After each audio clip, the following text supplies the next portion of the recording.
So hello and welcome back to a brand new episode of the DNF1 F1 Podcast, the show where we talk all of the latest news, gossip and events in the world of Formula 1, and we relay that back to you for your listening or viewing pleasure, depending of course on which platform you choose to follow us on. And of course guys, we are now a few weeks after the finale of the Formula 1 season, and it's a good opportunity where everyone's sort of calmed down a little bit, so to speak, but the news is still going on in the F1 paddock. Even though the season is finally over for 2021, there are still a few more stories left to discuss. And joining me on this episode, as always, is my co-host and member of DNF1, Courtney Pine. And also joining us on this episode, you may recognise him from previous episode, but this is the first episode now where we can say we have a brand new member of the team at DNF1. So congratulations and welcome to the team, Mr. Lee Wallerton, our latest addition. And first of all, I'm going to come to you, Lee. How are you feeling in the run up to Christmas? You been able to relax a little bit more now that the F1 season has finally come to an end? Oh, I'm good. So firstly, thank you for you both giving me the opportunity to join the team and the wonderful conversations that we have. But feeling, I'm obviously, as you said, calmed down from the dreadful last lap. But the Formula 1 withdrawal symptoms have already kicked in. It bust out the PlayStation F1 games, and even driving the game in the track just fills in that winter void, at least for me. You managed to keep it in between the lines, Lee, like we talked about I always before. keep it in the lines. Yeah, our online lobbies in F1, was it 2012 or so long ago? I think did a co-op once, and I think there was one time Lee got pole position. I watched his lap back, and I'd never seen track limits be reinvented so much since we saw Max Verstappen at certain points this year. So, Max fanboys, hold off on me. We'll get to the good part later on. All sounds good. Thanks for joining the team, and certainly look forward to having some great discussions with you in the future on a regular basis. Of course, we've got our regular here with us as well, Mr. Courtney Pine, our expert there, looking dapper as usual. Courtney, how are you feeling now that the season has finally come to a close? Have you been able to relax and calm down a little bit after what we saw? I'm still angry about what's happened, but as we're going to talk about into this episode, there are certain things that can't be done. So we're just in a situation now where lessons need to be learned, and next year's a real opportunity to. It's a new era for Formula 1, and it needs to be for matters off the track as well as on it. And I'm sure, as I said, we'll be going into that very soon. Yeah, absolutely. Obviously, the main premise of this episode is to discuss a few things. First of all, of course, we are going to be talking about a little bit later regarding the future situation for Lewis Hamilton in Formula 1. It's obviously a big fallout from what happened at the Abu Dhabi Grand Prix, which of course left him second best in the championship fight with Max Verstappen.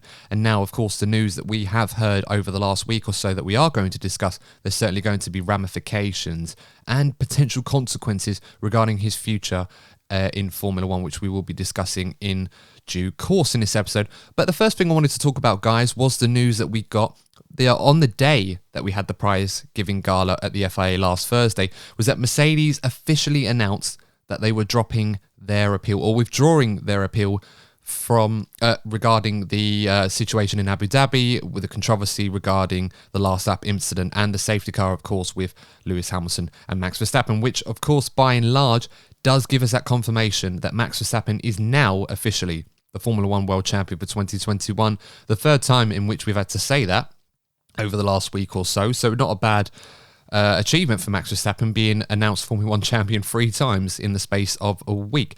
So I wanted to talk about that in a bit more detail, guys. So I'm just going to read the statement for those of you that haven't seen the statement from Mercedes. And bear in mind, Mercedes, this is the first time they've actually posted anything. This was the first time they posted something in about 3 or 4 days following the aftermath of the Abu Dhabi Grand Prix. So I'm just going to read the statement that they made.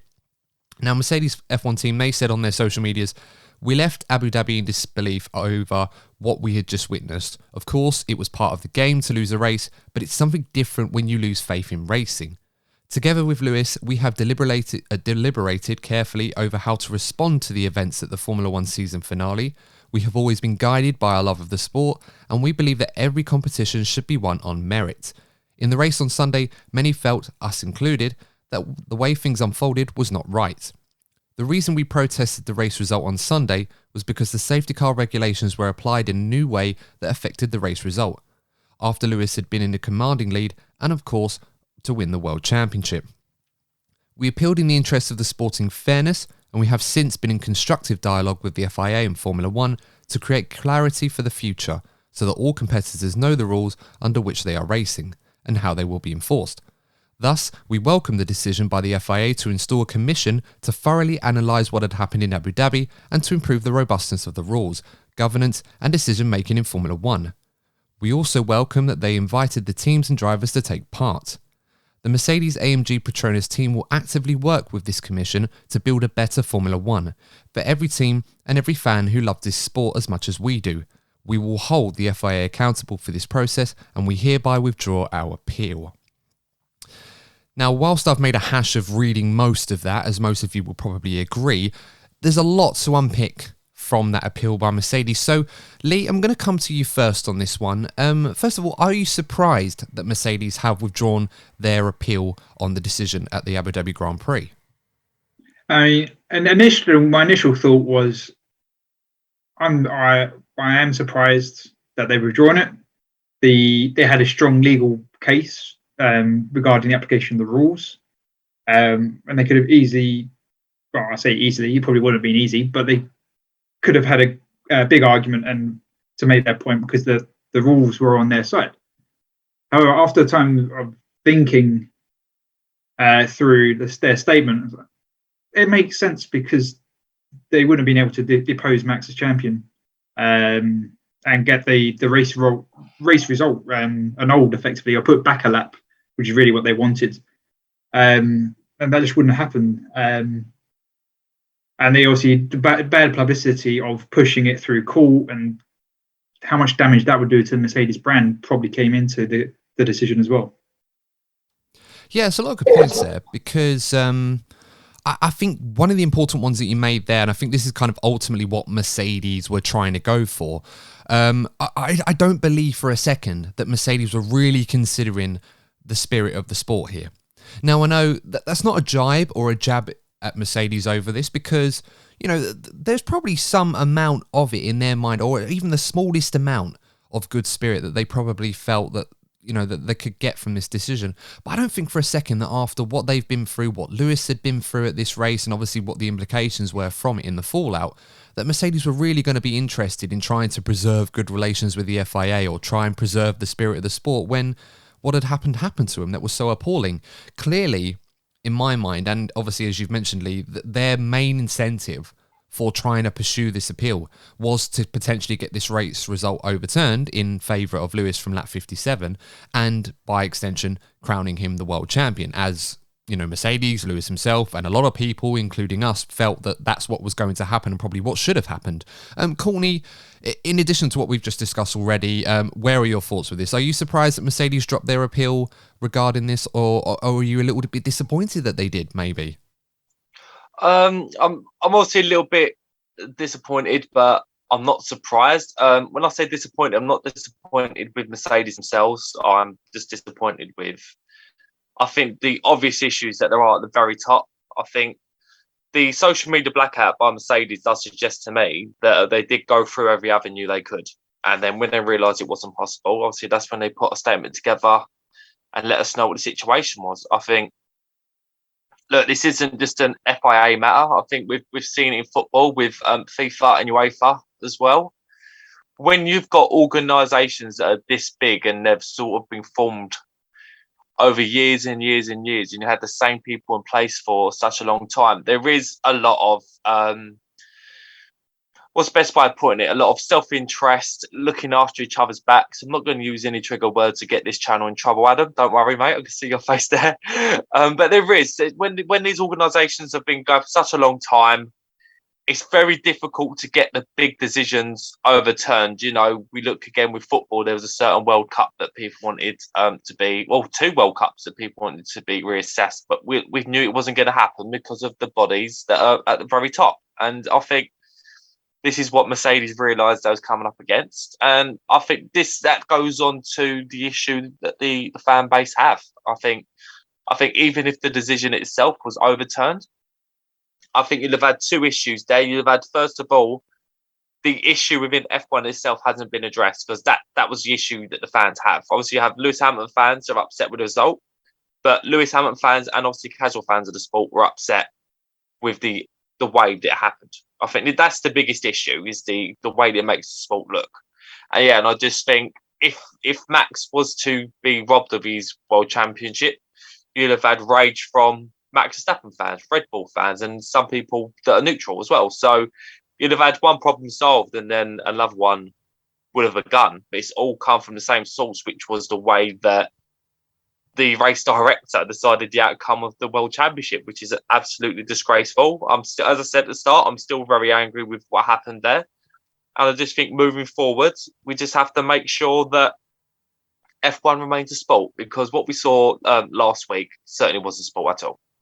Well, it certainly didn't help F1's credibility or their image to veteran fans like us, or new fans that had joined in this season, or even some fans or some people that had chose to watch the sport on that particular day. They were drawn in by this championship battle this season, and it's big headline stuff. Formula One, of course, has been growing in reputation over the last 20-25 years, and it's obviously taken an exponential rise in the last few years, in some ways owing to the Drive to Survive series and some exciting championship battles that we've seen this season. And of course, we can't underestimate the image that Lewis Hamilton helps to portray for F1 as its largest global ambassador, and probably ever has been in this sport. So a lot of them would have been left completely dissatisfied and disillusioned, as Toto Wolff put it in his interview with Sky Sports last week about this, over what had happened, and confused and disappointed and just completely shocked of, or not necessarily in a good way either, over what we saw. Regardless of the camp that you belong to, it confused a lot of people, and it can damage F1's reputation to a point where it may never recover from. It's quite a bad thing. I mean, going back to the legal implications of this, or if you like, the regulatory implications, Toto Wolff obviously said in the interview, said in quite a few times, and a lot of people that I'd spoken to, whether they had a legal background or from what they judged on it, and for even my own opinion, it did seem like Mercedes had a good case. Toto Wolff mentioned that in a regular court, there's a good chance that Mercedes would have won if this was in a regular court, but ultimately, the FIA itself is not a regular court. And for those of you that don't quite understand why I say that, and obviously why we're talking about why Mercedes dropped their appeal in the end over the fact that, they may have been right, but it doesn't necessarily mean that we're going to get justice. And in their mind, justice would have been Lewis Hamilton as the world champion instead of Max Verstappen. The FIA court itself is pretty much made up of a panel of elected FIA members, which would then go on to judge the actions of the FIA stewards, who obviously heard the appeal from Mercedes over the action of the FIA race director. Now, you don't even have to hear any sort of subtle undertones there. There is a clear and obvious trend right there, and it's effectively the FIA marking their own homework. Now, the FIA aren't really going to be in a position or put themselves in a position like this, where they're going to hear the appeal, hear the evidence and everything else as we would expect, and then go and say, actually, guys, we were wrong. We made a mistake. We're sorry. We did the wrong thing, and we, potentially tainted an otherwise fantastic championship, arguably one of the greatest ones that we've ever seen in its dying moments. But then even if they do that, they're still not going to overturn the result. And it's not necessarily a case of them doing the right thing and acting, providing justice to Mercedes. It's because there's no mechanism to do that. So you could get a situation where, and as unlikely as this is, it just wouldn't happen. We know it wouldn't happen, where the FIA would say, we're wrong, we're going to do the right thing, but then there's no mechanism which will allow them to do that. So Mercedes could go as far as, going to the appeal, winning, celebrating, yes, justice is served, or we've got the truth, but Lewis is still not going to be world champion. Max Verstappen is still going to be the F1 2021 world champion, thoroughly deserved, but he's still going to end up having that, and Lewis is not going to get what he would want, Mercedes is not going to get what they would want, and a large portion of Team LH, if you like, and Lewis Hamilton fans and fans of the sport that watched it obviously felt disappointed by what happened. They're not going to get the outcome that they would want.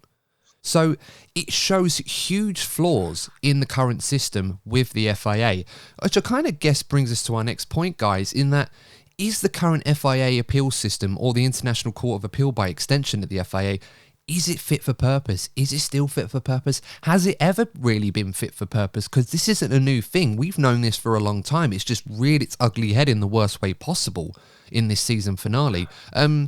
Lee, what are your thoughts on this, seeing as we haven't heard from you in a little while on this episode, on how fit for purpose is the FIA Court of Appeal or their appeals process right now? I think you just summarised it perfectly. It's never been fit for purpose. It's just now come to light and the major headlines now. If you take it and look at a political comparison between countries, and they have their deals and negotiations that every country has internationally, there's always an independent panel or independent body to resolve the issues between countries. Right? Most times it's like the UN or something like that. But the countries can't resolve it themselves because they're biased. And the FIA, like you said, marking their own homework, they're going to be always biased in favour of themselves. So it's just completely wrong in how they go about doing it. Obviously, I don't think anything like this scale has obviously happened before. So the FIA probably never expected that they'll mess it up so much, but they'll never admit they messed up. So it's a problem. You're always in denial. You never have to accept that there's an issue. Yeah, it's a good point. Courtney, you look like you wanted to weigh in on that one. Yeah, the problem is, if you just like go to a micro level, because this is obviously a macro issue. In a basic workplace, it's a known thing. Like with grievance procedure, if you have a problem with a manager, you go to their superior, and then if that's not enough, you go higher up. It's just the idea that someone should always have someone to answer to. Now, with corporations like this, it's clear this isn't the case, and that's why you have a grievance procedure, which on a massive scale like this hasn't been dealt with, which is going to leave a sour taste for many, many people that are into Formula One. And this is exactly why the issue needs to be addressed in order for the sport itself to improve, because the sport itself isn't going to improve unless you have to start from the top. You always have to start from the top for things to improve lower down. What we see in these corporations, they run on narcissism, in my opinion. That's what they run on. Looking out for each other, they're never wrong. Anyone who questions them don't know what they're talking about, which is something else again we're going to go into later. And this is why issues don't get resolved. And then that's why it just builds up. And then that's why you get some of the stupidity that we've been seeing throughout the season from team principals, because it's like the management system from that level up is flawed on so many levels. And that's why you're going to be seeing people going off Formula One, or you're going to have people either going off Formula One, or you've had loads of new people watching that race and gone, no, this ain't for me. This is a joke. Formula One missed out on a massive opportunity to finally prove itself in that last race, and people need to answer for what's happened there. Yeah, I mean, it goes a long way when, how can I put this? I remember, Courtney, you were messaging me the other day about this, and you were saying, should we talk about what a lot of celebrities or a lot of high-profile people on social media had to say on the incident that watched this race? I mean, a lot of people that don't normally watch Formula One, it was crazy to see how many people had an opinion on this that were quite high-profile personnel, people that had not watched Formula One before in terms of a season, or even if this was the first race that they watched, and they were all just flabbergasted and let down by what had happened. And then it leaves it to more veteran fans like the rest of us you'd expect people that understand the sport by following it for a long time would actually be able to kind of enlighten people as to and explain why that happened or what happened. But we couldn't, because it was completely unprecedented. I'd never seen anything like this happen before. I'm sure the teams and drivers had never seen anything like this happen before. So it's kind of crazy to think, how can we expect, just to name drop someone, for example, Harry Kane, the England footballer, who talked about this and said he doesn't know much about F1. And he couldn't comprehend what had happened, and that's not a dig at him. That's the thought process of a lot of people, even us. We couldn't comprehend what we had seen. It was incredible for what we had saw, but it was so strange and equally wrong at the same time. We just couldn't justify what had happened. I don't think anybody could, outside the FIA. So it created so much confusion, and there was no way really out of this for the FIA. They can try and take this lightly, but it's certainly not going to be forgotten anytime soon, to the point where we saw potentially a tainted championship, which is unfair to, the likes of Verstappen and Red Bull, which obviously will be celebrating the championship win, and so they should be. And the history books will remember it for that. But there's going to be a lot of people that will completely overlook everything that had happened before that because of the incidents that happened in the final few laps of the final race of the season, which is, it's not fair to anybody. We probably should talk briefly about where Mercedes could have gone or what they could have done. Now, a lot of people on social media, unfairly, I must say, were attacking Mercedes and Toto Wolff for this, saying that they'd let Lewis down, or that they'd let F1 down, or let the sport down because they didn't follow this appeal through. But I think we need to kind of add some clarity and context to this, because a lot of people are saying, could Mercedes have gone to the Court of Arbitration for Sport? It seems the natural de facto place that you go when your appeals process is falling on deaf ears, or if you feel you have a case and you need an independent body above all else to try and argue this case ahead. Now, the problem with the Court of Arbitration with Sport in this context is that they can't just be used in and out of situations like this. What their expertise is involved in is obviously governed within the FIA regulations, obviously, that are agreed with the Court of Arbitration of Sport. It's not like, we will allow you to go to them if we want to, etc. But it's regarding specific legal matters where there's an actual breach of law. Now, in terms of what lap you put the safety car out on and call it back in, and how many lap cars you're allowed to go through, whether it be 5 of them or all of them, is not a breach of any law, as far as I'm aware. I'm no lawyer, but I'm gonna say that on some relative good intuition that there's no law that exists in place saying that you can't do that. At least, an actual law that you can hold up in court. That being said, there is one scenario with regards to F1 where the Court of Arbitration of Sport can get involved in, and that's doping matters. And this isn't one of them. So Mercedes couldn't really take this to the Court of Arbitration of Sport because it doesn't fall under their remit in any way or their criteria. So what Mercedes had was 2 choices. They either take this to the FIA Court of Appeal and try to argue their case, and even if they got it, it wouldn't come to any sort of justice in their mind because they wouldn't get what they wanted, or they just withdraw their appeal. And that's what they've done. But of course, with the proviso in the statement that they're now going to hold the FIA accountable for enforcing more robust measures, perhaps introduce an independent body in whatever shape or form that takes to make sure that this sort of thing happens again. So for those of you that are obviously feeling some sort of anger or distaste towards Mercedes for dropping this appeal, I hope that kind of adds some sort of clarity as to why they've done this. This isn't a case where they've thought, forget Lewis Hamilton, we can't be arsed with it, or we can't be asked to chase this up to damage our reputation. We literally have our hands tied.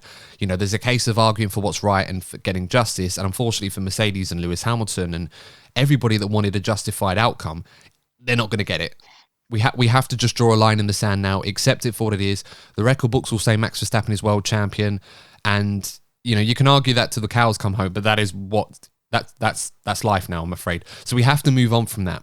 And in all, it is kind of a bit of a dear indictment of this current process. I'm going to open the floor to you guys now, because obviously Mercedes have completely lost faith in this system. I'm sure Lewis has lost faith in this system. A lot of us have as well. And, some of us more than others for some time. Is there anything in particular that you two would like to see introduced to this current FIA regulations process, or this appeals process, if you like, to try and win back some credibility and trust within the F1 fan base, and by extension, its leading global ambassadors and top drivers? Well, yeah, I think they need to implement things that means that if somebody makes a mistake, a clear and obvious mistake that's going to reflect badly on the sport, they're held liable for it. Like, we haven't even heard anything from the FIA to say there's going to be any kind of disciplinary action against Michael Massey for what he did, because what he did was, look, I have to use the word, I'm saying it, I'm not saying this by definition. What he did was criminal. It's an emotive statement, I'm not saying he's an actual criminal. But what he did was criminal for the sake of a sport, and this is what needs to change. You can't be putting in a change in a regulation to make the sport more spicy, let's say. Because it just makes the sport look plastic. And one of the biggest issues of Formula One is that, like, Formula One's, I don't know, the Formula One's boring. It's not a real sport.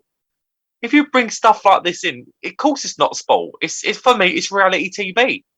It completely kills what F1 is about. So the regulations need to be not as open to interpretation as they are. Just get rid of that stupid regulation where Michael Massey can choose to do wherever he pleases, because you're going to anger people and it's not good for the sport. And you're saying earlier on about bringing, maybe Michael Massey should have more support. I think we've got a similar situation here. I'm sorry to make it about football for you that aren't into it. I think we've got a similar situation here with the stewarding as what we've seen at Manchester United, for example. They had Sir Alex Ferguson in charge for such a long time, and he did such great things for that club, that 8 years on, they're still nowhere near the level that they used to be, because they had that sustained success. Charlie Whiting was such a fantastic race director. Really, really was brilliant. Of course, he'd have been criticised by teams, but he never made a cock up on this level, nowhere near it in all those years he's in charge. And I just think there's been big, big struggles with the stewarding since he unfortunately passed away. That's a lot to unpick from all of that, Courtney. That's a lot of really good points. Because you're right, it's basically, following on from what I said earlier. I'm not going to repeat myself over and over again. But they haven't really mentioned Michael Massey at all. Now, I don't know if this is not to name drop him, to imply that it's all his fault, because the FIA have been, I say they have been, they've been very careful not to try and throw Michael Massey under the bus. It could be very easy to do that and say that this was all on him, he messed up, but obviously that does open up a can of worms Mercedes could have potentially used in a court. Not necessarily the one that would have got them any justice, but nonetheless they could have used in their legal argument. Mercedes went as far as bringing, a legal counsel, quite an astute legal counsel to Abu Dhabi, because they were worried that this race was going to be ended by Verstappen taking Lewis Hamilton out at some point. And then they would have had to go further for an appeals process to try and use that legal counsel to try and make sure that justice was done in that regard. I don't think any of us could have anticipated at all that the main controversy, despite everything that we'd been through this season, was going to come from the stewards and the race director themselves, or the FIA by extension in this regard, and obviously what's followed from that. So there is some sort of dire need for an independent body in that regard to kind of see through all of this and just call it for what it is and make sure that the rules aren't open to interpretation in the way that they were. We saw Article 48.12, Article 48.13, Article 15.3, etc. So many different articles. It's ridiculous how they all trip over themselves in one way or another. So it's kind of a case of, well, which one supersedes the others? Which one is the one that's the ultimate decision? And ultimately that did fall on Michael Massey, where he made a questionable decision. Certainly doesn't help with both team principals, Christian Horner and Toto Wolff, screaming and barking orders at him and having access to do so, because any information that they would have given him would have been based on their own biases to their own teams or their own interests in that regard. Certainly didn't help him at all, and he shouldn't have taken any information from either of them to come to his decision, whether it was right or wrong. But, it does raise an interesting question on the race director's role right now, because, of course, after the sudden passing of Charlie Whiting, which, of course, hit the F1 world really, really hard, and in a way we've never really recovered from that because of how great Charlie was, has this role now become a role that can no longer be done by just one person? Now, I'm aware that there's a few deputies, directors involved, and obviously they do help Michael Massey in some way. But in terms of the overall race direction, it just seems that we've gone from someone like Charlie Whiting, who had a great rapport with all the teams. He was a guy that, if things went wrong or mistakes were made, he was always open to hear out the expertise of the teams and the advice of the drivers as well, and try to say, perhaps the next time they go there, okay, well, we did this before, but obviously we heard you out, so we're going to do this instead.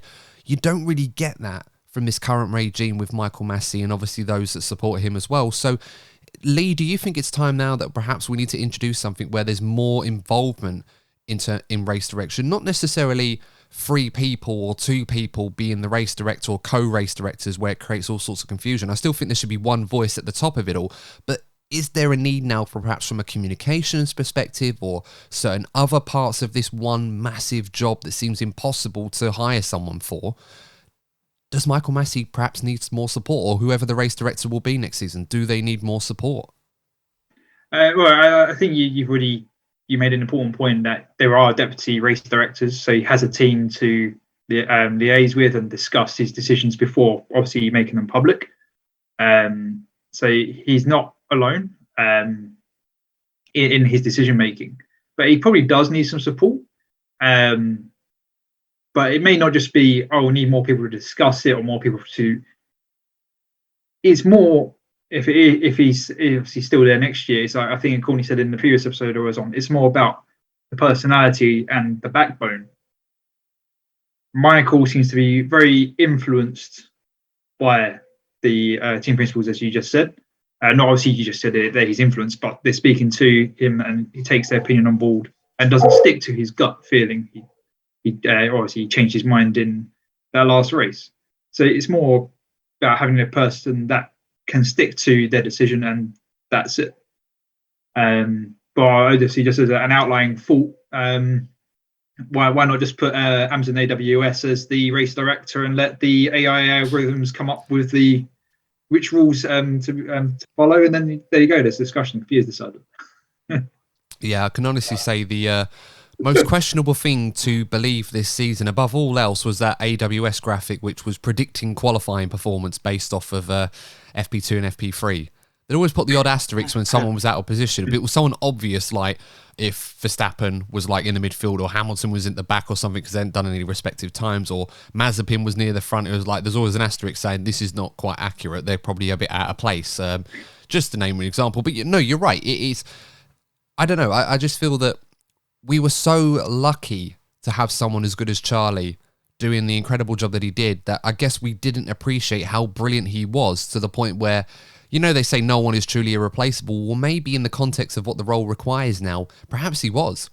I mean, one thing that we're never going to know is, were teams' principals badgering Charlie Whiting in the same way that they've been doing to Michael Massey this season? And I know we talk about Christian and Toto in that regard, because those, of course, have been the two biggest stakeholders in this, because of obviously the overall show of the World Championship and what's at stake and everything else. But everyone has been involved in this, for better or worse. We only hear so much on the broadcast. So I'm guessing, are we all of the opinion that they should scrap this and that the team should not have that direct button to sort of badger Michael Massey in this regard and try to potentially influence his decision-making or thought process in their favour? What do you think, Lee? Courtney's already said he is, so come to you on that one.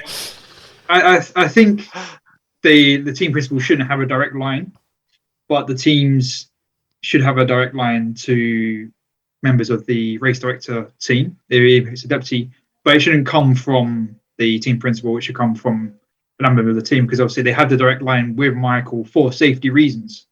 So you can't. I don't think they should cut away that safety line, but there should be clear regulations that an individual can only speak to the co-race director or the race director if a matter of safety is concerned, or safety car race incident, and not, we'll talk about giving the position back. I know it gets a bit vague and it gives more regulations to an already complicated sport, but it's there for safety purposes. And I don't think it's important if we don't overlook the reason why it's there in the first place. Mm-hmm. Yeah, no, absolutely agree. And I think fundamentally, what we need to see more of, perhaps, and this isn't necessarily a dig at Michael Massey, because again, and I can't say this is what Mercedes want, because I don't know. So I'm not implying this is what Mercedes want in terms of justice outside of Lewis winning the World Championship. But there could be an argument to be said that Mercedes perhaps want Michael Massey to be removed from that role and for someone else to step in. But then, first things first, who would be qualified for that role? Who do you replace? And I can't really think of anyone off the top of my head. I mean, someone chucked in Sebastian Vettel, but he's still driving a car, so he can't be considered for that. Seriously, maybe in the future, that would be a very nice thought to have. Pastor Maldonado. Well, you've both chucked in there two great shouts. Would you say Flavio Briatore, Lee? Yeah. Oh, God. Well, they'd have to unsuspend his permanent ban from motorsport or F1. Courtney said Maldonado. I think we've had enough collisions between Max and Lewis this season. Do we really want someone in there that's going to condone what they're doing or say you didn't hit him hard enough? And, you know, Max Verstappen pushes the limits as it is, as Lewis has had to a few times this season. I don't think we want to encourage that behaviour more often. And you know, we love Pastor Maldonado. He's the real GOAT for those who actually understand Formula One. He is the real GOAT. Anyway, look, I'm getting sidetracked a little bit, but my point is that I think the FIA needs to show more of a willingness to kind of listen to the teams and the experts, because those guys are the experts. I know the FIA make the rules and etc., but you know, the teams and drivers, they're the ones reporting live feedback to them. They're the ones that are actually, and this is what Charlie used to be so good at doing. He used to be able to take that on board and act appropriately. You know, it wasn't always the right thing that he did. He made mistakes, as we all do. We're human, but at least he was able to listen and acknowledge the expert feedback, so that next time it comes round, they were able to do something about it for, you know, for the better of the sport. And that's the important thing. And I've not seen that enough from the FIA this season. I mean, we talk about Mercedes versus the FIA here. And by and large, this is kind of a big deal. It's like F1 versus the FIA in a way as well, to a degree. But Mercedes' distaste for the FIA and their relationship has kind of soured for some time now. I think it was Mugello last year when, before the race, Mercedes said to the FIA, look, regarding the safety car procedure, we need to change where the safety car line is, or we need to do something that's going to change, you know, procedures to make sure there's a safe restart. Because what they were worried about was the long flowing straight from that final corner, where you're pretty much at full throttle halfway through that final apex. All that long run down to turn one as the main overtaking opportunity. In a safety car restart, the leader's going to be forced to do nothing other than to bunch the pack up, to the point that when he goes over the start-finish line, he then goes. And that can create all sorts of chaos at the back of the field. And then what happened? Valtteri Bottas, I believe it was, that was leading that race when we had that safety car period. And then he did exactly what I just said that Mercedes said he was going to have to do. And it caused a massive pile-up behind, where, you know, you had Grosjean, Giovinazzi, I think, had a big crash as well in all of that and everything else. And the FIA's response to Mercedes before that race had even started was, no, we're just going to leave things alone as they are. It will be fine. It will sort itself out. And evidently we saw that wasn't the case. So it is a scenario where they have to try and rebuild bridges. I know you sigh, Courtney, you're absolutely right. You know, that's probably how Mercedes felt when they saw that. It's just like, well, it's ridiculous. And then people had the cheek to blame Bottas for all of that. It's like, well, what do you want him to do? You know, you can't really win.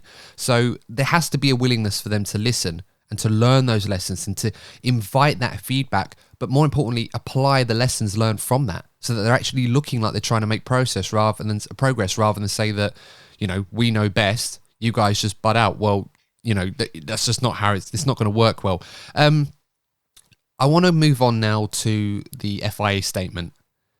Now, the FIA, I'm not going to go into details as to what it says in terms of the whole thing like I did with the Mercedes statement, but I want to get your thoughts on this, guys, because I read this and I was not happy with what I read.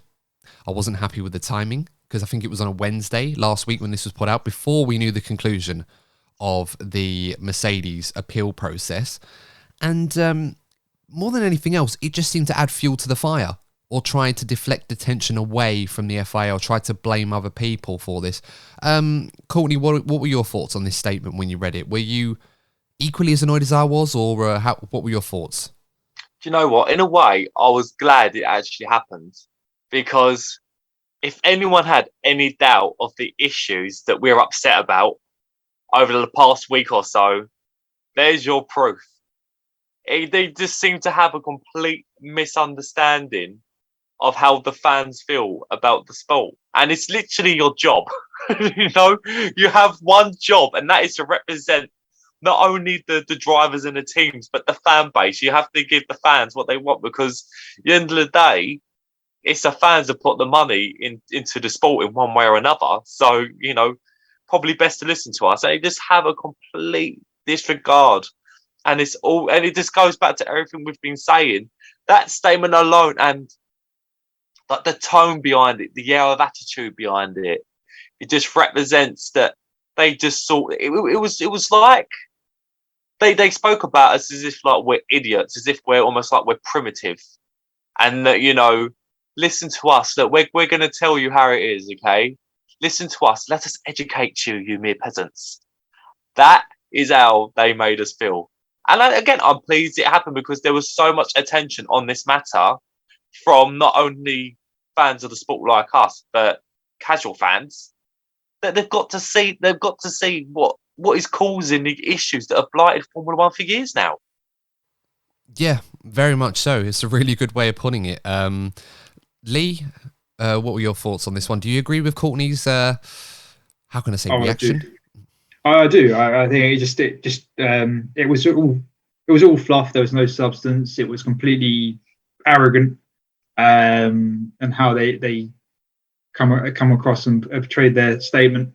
It must have made me think, not to make this a political discussion, so I'm just going to go into the facts. So that with the Tories and their endless Christmas parties under the lockdown we had in the UK last December, it wasn't a Christmas party; it was a business meeting, and that kind of thing. It's like, no, it was clearly you had wine, you with people who weren't social distancing. That's a party. Come on. There's that kind of thing of, as Courtney said, you don't know what you're talking about. You're just uneducated. So I think I'm just sheer arrogance that at least the three of us perceived in the statement. Obviously, everyone has their own opinion on that, but that's at least how I took it as well. Yeah. Sorry to do this. I have to put out a disclaimer for my own benefit here. Sorry, everyone. No, it's not necessarily that. I have to put out a disclaimer on this one, that those comments on the UK politics you made, Lee, are your thoughts specifically and your own. I can't, because I have to remain impartial in all of that, I'm afraid. But anyway, look, that aside, it's a lot of good points in terms of the FIA, how they've handled this. I mean, as I said already, I wasn't a fan of the timing of this on a Wednesday. On the Wednesday before the FIA prize giving gala, when all of this was still going on, there was all the controversy was up in the air. Everyone's talking about it. Everyone's a bit irate. We didn't know what Mercedes were doing, because they were on their own little.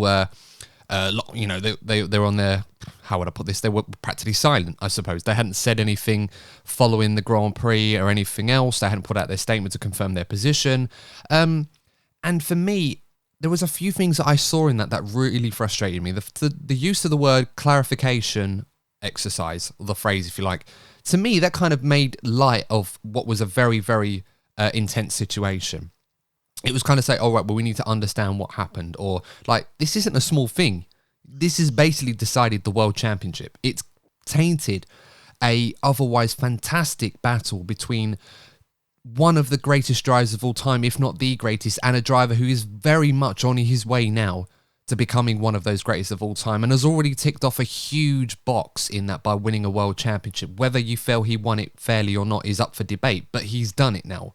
So, you have potentially ruined that, arguably one of the best battles we've ever seen. And then also saying that there's been a significant misunderstanding by the fans and the teams. Now, I don't know about you guys, but for me, when someone says there's been a significant misunderstanding, whether you agree that there has been or not, when someone says that there has been, usually this is followed up with an explanation or a correction as to what the correct version of events should be in terms of what we should understand. But we got none of that. So you can't really throw about and say that what we've misunderstood has tainted the champions. Bear in mind, they said that the fans and the teams have tainted this because they've misunderstood this, not themselves. So if you have that opinion, you need to clarify for the rest of us idiots, if you like, that don't know any better, what the actual situation is in terms of what we should understand. Why we're wrong. But they didn't do that. So for me, I understand they're not going to say anything that's going to implicate them for doing the wrong thing, or anything Mercedes can use in court, or their court, if you like, that they're just going to throw in the bin anyway. You just can't go with it, that approach. So I found that really, really poor from the FIA. And it just, if anything, it just added fuel to the fire. It made things worse. It was practically gaslighting, for lack of a better way of putting it. It's like Lewis says, it was manipulated. Well, yeah, you're probably right there, Lewis. It probably was. But look, I mean, we're talking this year about the FIA a lot and the stewarding. This is not a new thing that we've talked about for this specific race. It's been a bad year for officiating. I think probably one of the worst that I can remember, purely because of the inconsistency, the back and forth regarding track limits and what is hard racing or what is over the limit. And it's not just been Max and Lewis, it's been everybody. There's been incidents all over the grid which have confused so many people. And the FIA and the stewards and Michael Massey in this case, which of course they didn't name drop in this statement for obvious reasons. There's just been so many strange and questionable calls, to the point where perhaps they're right, none of us really understand what's going on anymore. because they've made it impossible for us to understand what is right and what is wrong in all of this. So, make of it what you will at this point. New fans feel confused by this. The rest of us feel confused as well, guys. You're not on your own. I guess that's one thing we've got in common next season. We can just expect anything at this point because none of us know what the hell's going on. But you look like you wanted to add to that, Courtney, whilst I was having a bit of a rant. Oh, yeah, because it's just... When you're just reading it out again, it just brought it all back. And it's just... There's just such a disconnect between, which is the sport and the fans. There's such a disconnect. It just highlights. It highlights what a state it is, what a state we're in, and we're going to go into about Lewis's future. I hope he doesn't do anything rash because that would really, really be the cherry on a really rotten cake. Yeah, it certainly would. But look, we've talked about Lewis a few times already. Let's get more into what we imagine he must be feeling right now. Toto Wolff had an interview with Sky Sports F1 about this, and he said obviously he felt disillusioned. Lewis felt disillusioned by this. Everyone at Mercedes, and obviously everyone attributed with Hamilton or Mercedes as fans as well. There was a lot to unpack from it. He was very much hurt by this. He said that Lewis seemed hurt. I think we can all agree that Lewis Hamilton was very hurt by what had happened and probably lost a lot of trust for the FIA and F1. But by extension of what had happened at this weekend's Grand Prix, certainly felt let down. I mean, we talk about drivers that obviously want to win the right way. Lewis is very much a champion in that regard in this modern era. He's always wanted to try and go about things in the right way. He's never really looked to try and manipulate a situation or to push the limits to a degree. I mean, they all do to a certain degree, but he wants to go out there and do his talking on the track and win the right way, for lack of a better way of putting it. And some drivers will go to different lengths in terms of how they interpret winning the right way. And I think we can all agree that this matters to Lewis a lot more than others, doing the right thing in that regard. They all do, but obviously, some more than others. So I can understand why this hurts him a lot more and why this really must have hurt him, because he hasn't really said anything on social media at all. He hasn't had any public interviews. He's completely gone off the grid, for a lack of a better way of putting it. No one really knows what he's doing right now. He could be going on a run somewhere. He could be in the gym. He could be driving along. He could be making music. Perhaps all of them or one of the lot. I don't know. But it does say a lot. It speaks volumes about perhaps where his thought processes is. And I suppose we have to ask the uncomfortable question, is that because of what's happened following the Abu Dhabi Grand Prix and obviously the loss of faith that Lewis has had with the FIA and F1 as a result, is there a fear now, a genuine fear, that this may be the last time that we see Lewis Hamilton in a Formula One car? Courtney, I'm going to come to you first on that one. It's possible. It's no coincidence that he's been quiet for as long as he has. I reckon he's just going through a phase of mental reflection. I think he's spoken a lot about mental health. There is this stigma attached to people with money that because you're rich you can't be mentally ill. Let's make it clear that anybody is susceptible to mental health issues regardless of their situation or their background. So that's the first thing. I reckon he's reflecting. At this stage I think it could go either way. And I think the other issue that comes into this now, I might get some people on my back over this, so just let me elaborate.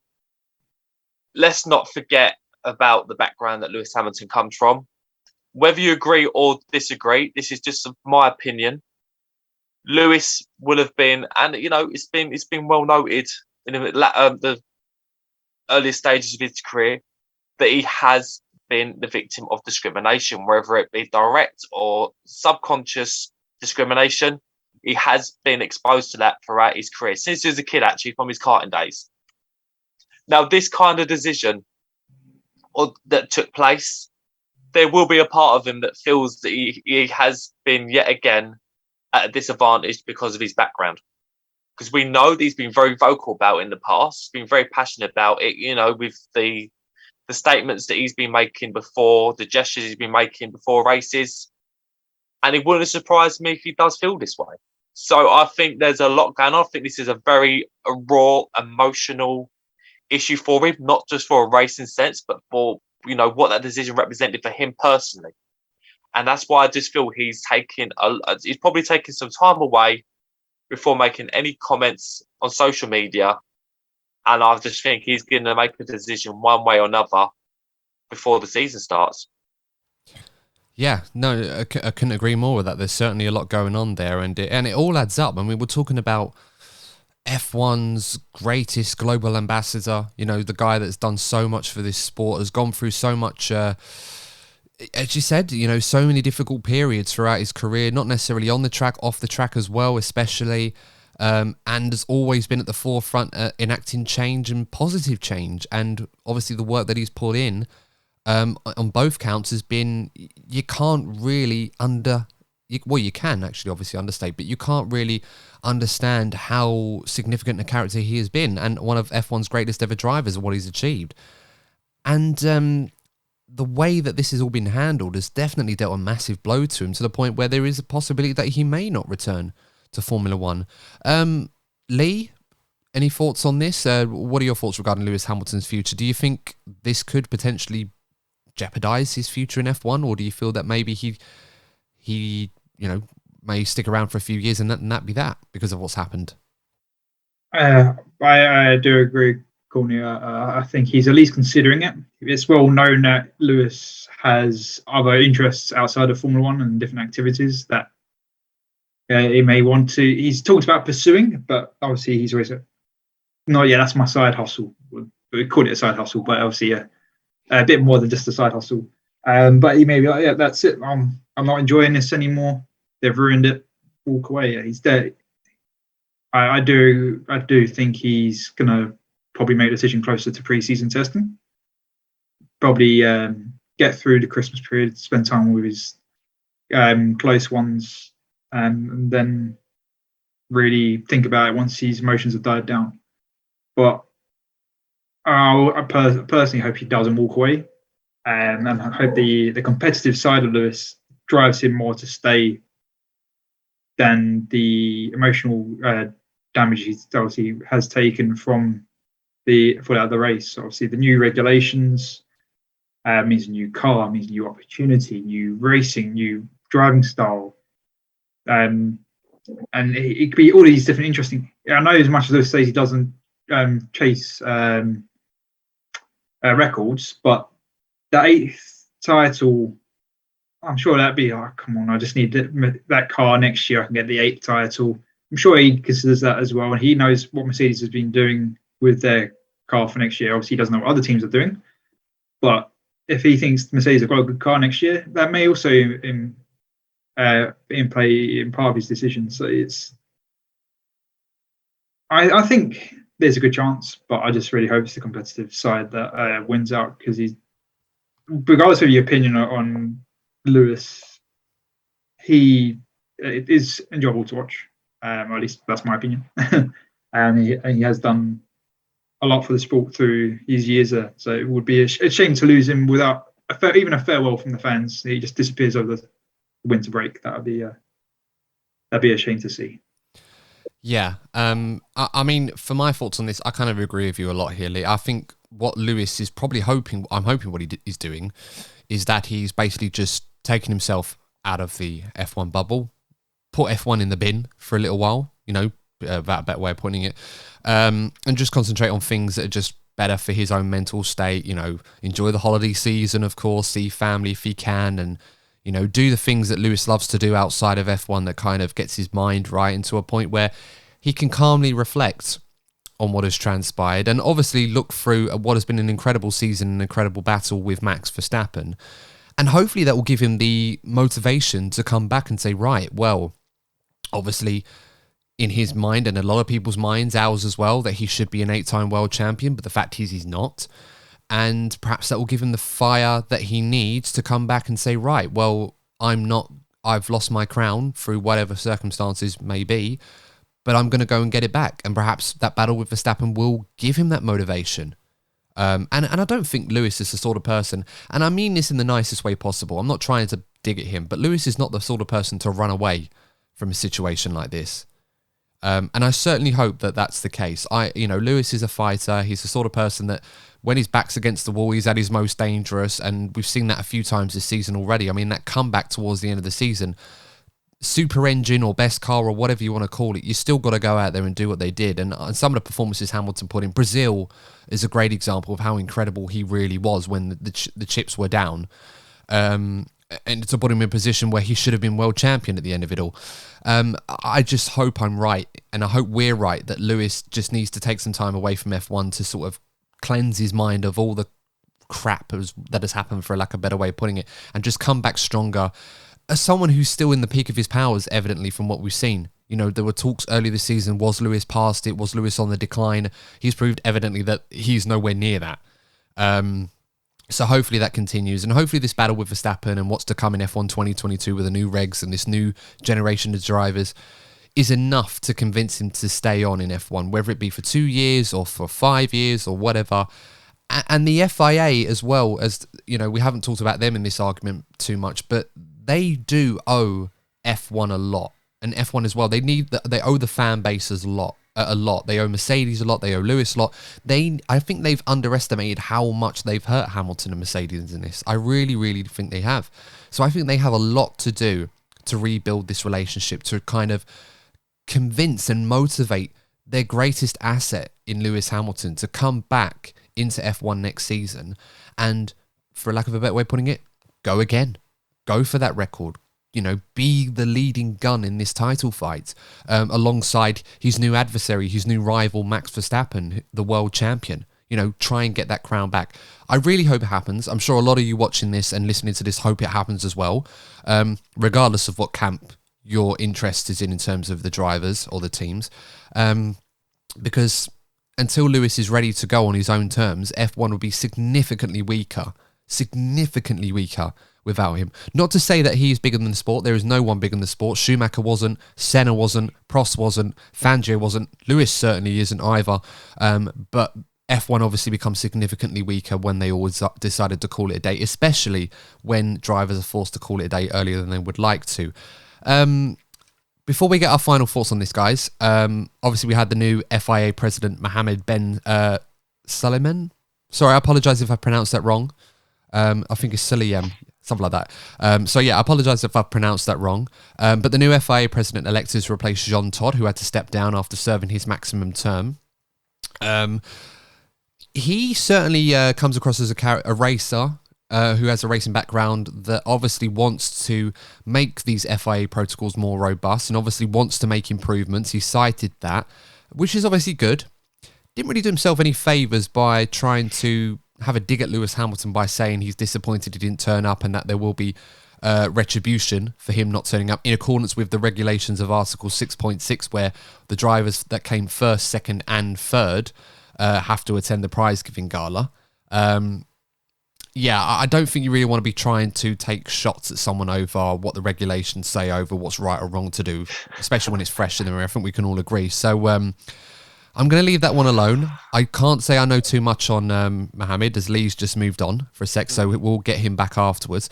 But Courtney, I just wanted to quickly talk about the news about Audi before we finish this off. Okay, some positive news. Yes, some positive news to finish off this episode if we can. So Audi, obviously for those of you that we know that the VW network involving Audi and a few others have been very, very interested in trying to get into Formula One, whether it be as a manufacturer or an engine supplier.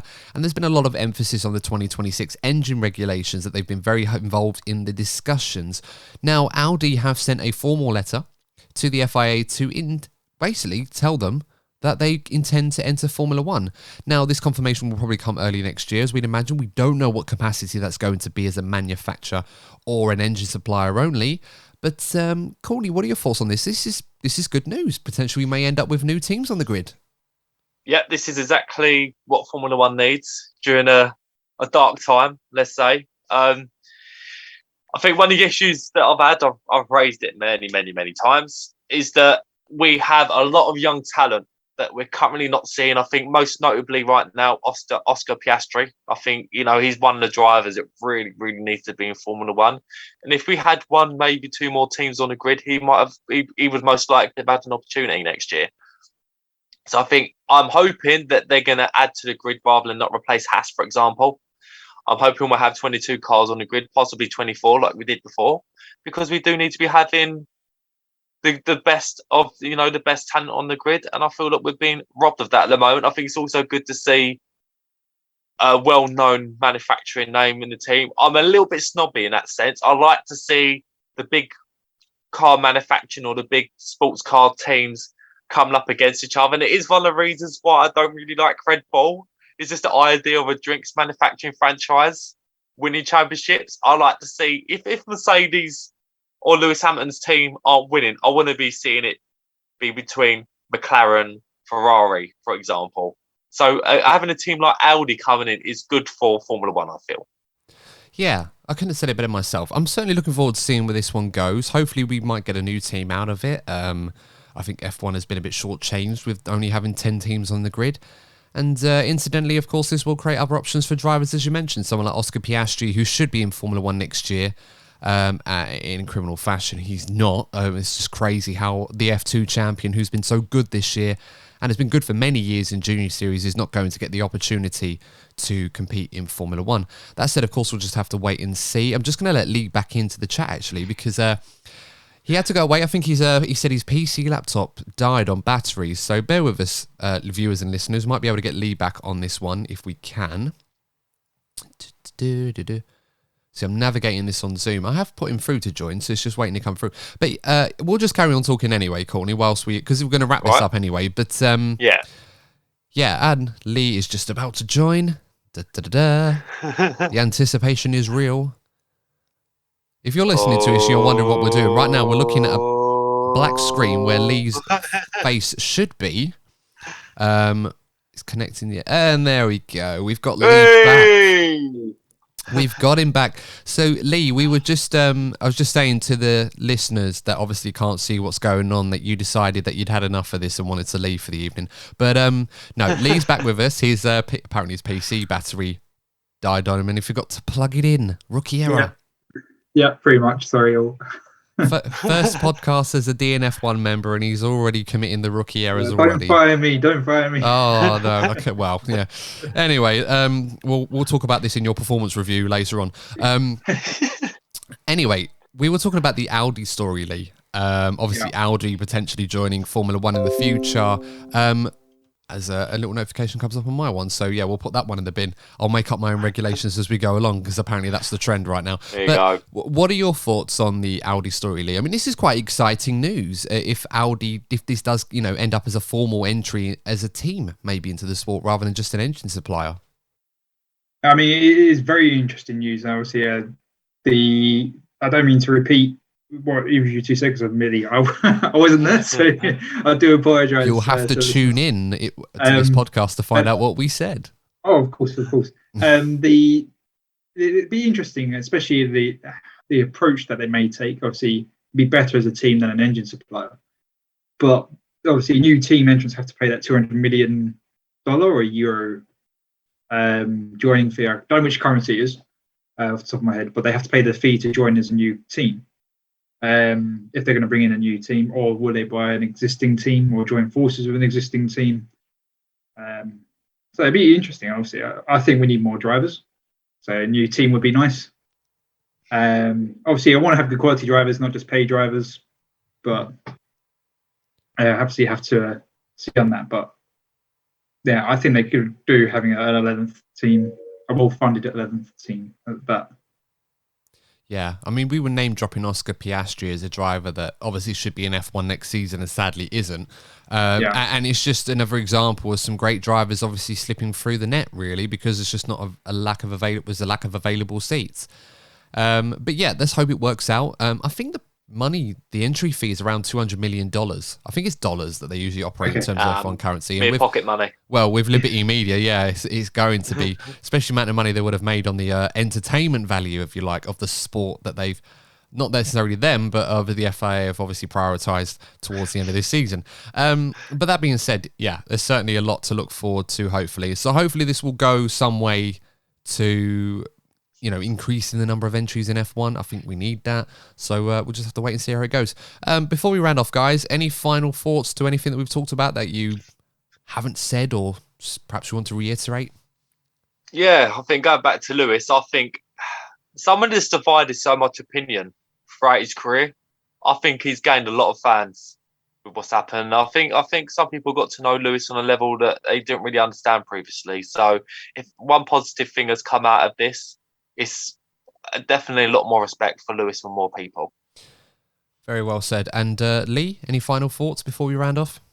Yeah, just touching on what Courtney said. I think, especially more in the Red Bull camp and the Max Verstappen fans, they were surprised at the manner Lewis and Anthony Hamilton presented themselves after the race. And if you believe certain rumours, Lewis also is involved in talking Mercedes down from appealing because that's not how he wants to win, as you previously said. And he's gained respect from the competition or the opposing fans. So this, if you're a Red Bull or Max fan, that's not what they expected or what they had in mind as Lewis. But just the one thing to add on to the discussion of Lewis a bit earlier before I died, is that Lewis knows that he could have won this year's championship. So he knows he's still there, he's still got it. And that may still be a deciding factor why he still comes back next year. Yeah, very well said. I think the takeaway from all of that is for both sides, whether you're Team MV33 or Team MV1 next season, I suppose is going to be, or LH44, whichever camp you fall into, be like Lewis. That's the best way I can put it. And for the Max fans, based on what Max said at the prize-giving gala when he had nothing but support for Lewis, be like Max. If you like, take that for what you want. Anyway, if you enjoyed this episode, of course, guys, please do consider subscribing to the channel. I know it sounds a little bit automated, but we could really do with your support. I think it's been a difficult year, and it's been very, very hard for us working through all of this and putting out as much content as we have done. So I hope that for those of you that have followed us this season, have enjoyed the content that we've put out. But, of course, I can say that we are going to be doing our season review in the next podcast, which will be coming out over the Christmas weekend as well. So make sure to keep an eye on that one in your inboxes. And of course, if you are a subscriber to the channel, make sure to hit that notifications bell so you don't miss out. And if you're not following us on your favorite podcasting platform, then all you've got to do is just go on that and just search DNF1 and follow us and leave us a nice little review if you'd be so kind to do so. That would really help out the channel. And give us any feedback, any comments based on what we just said on the YouTube channel as well. Try to keep them constructive and be kind in the comments. But of course, if you have an opinion on anything that we've talked about, please feel free to let us know. Until then, guys, we have been DNF1. I would like to say we hope you have a very happy holiday, whatever it is that you are celebrating over this period. And we will see you in the next episode of the DNF1 F1 Podcast. Take care.